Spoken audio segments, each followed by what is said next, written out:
Hello students, we are learning chapter 9 Force and Laws of Motion in Science, and this is video 8 of the chapter.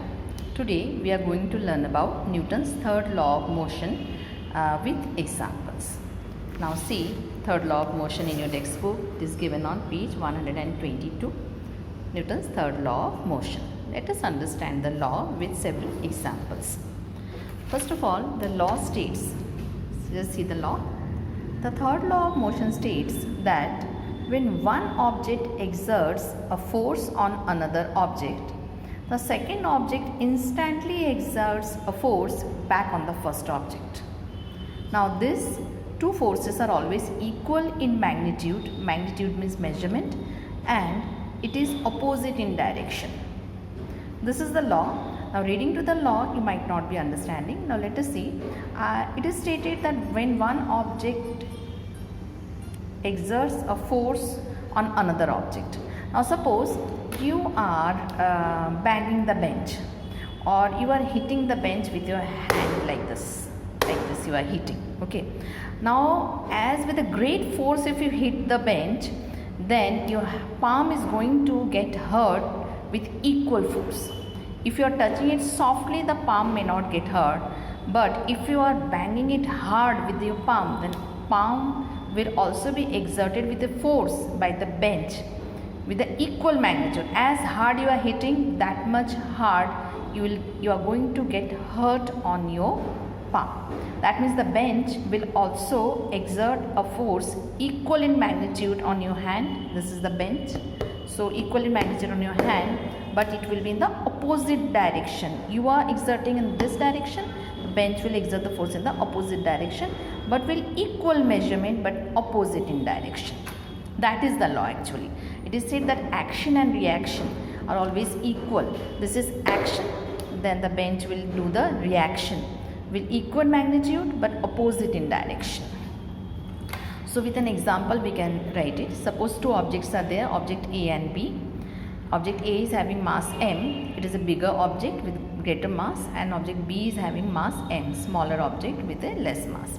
So both of them are coming near to each other, they are colliding. If they are colliding, then the force exerted by A on B is force exerted by A on B. This is called FAB. This is called action. Force exerted by B on A is called reaction. B on A is called reaction. So during interaction of two objects of the two bodies A and B, interaction means when they collide.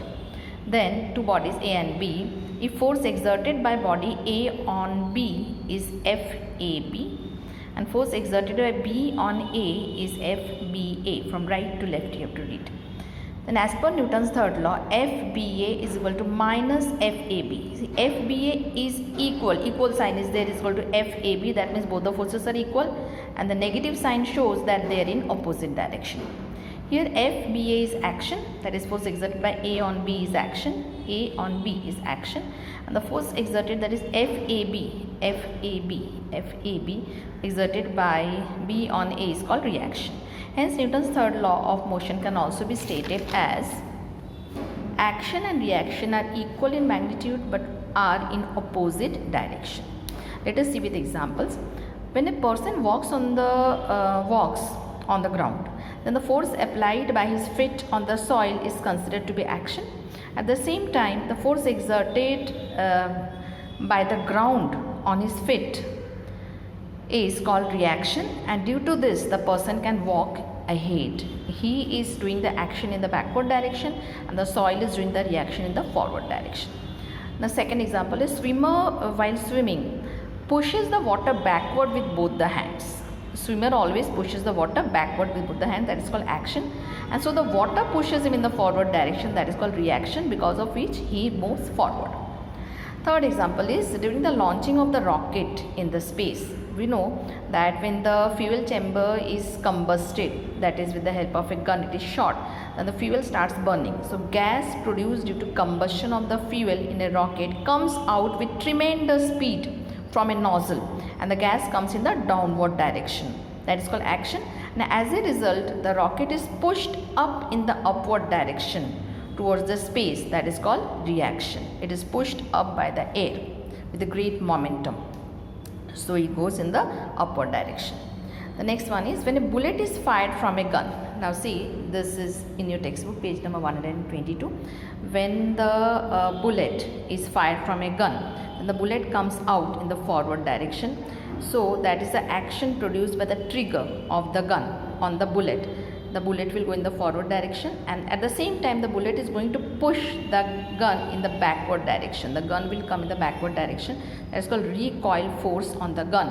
Recoil force on the gun exerted by the bullet. Now why the bullet moves faster in the forward direction, and with the same speed why the gun is not hurting your shoulder? Why it is so? Because you see, since the gun has much greater mass than the bullet, the acceleration of the gun is much less than the acceleration of the bullet. The gun has much greater mass. So this can be explained by F is equal to ma. This is the second law. So we can write that A is equal to F upon m. As the gun is having more mass, so acceleration produced in the gun will be less. It is inversely proportional. Mass increases, acceleration decreases. And when the bullet is having less mass, so acceleration in the bullet is very high and it goes with a higher speed in the forward direction. This explanation can be given. And then other example is also there in your textbook. See, as the sailor jumps in the forward direction, that is called action from the boat. He is jumping in the forward direction, the boat moves in the backward direction. Boat is moving in the backward direction. These are the examples of the third law. That's all for today about the third law. We will be meeting in the next video.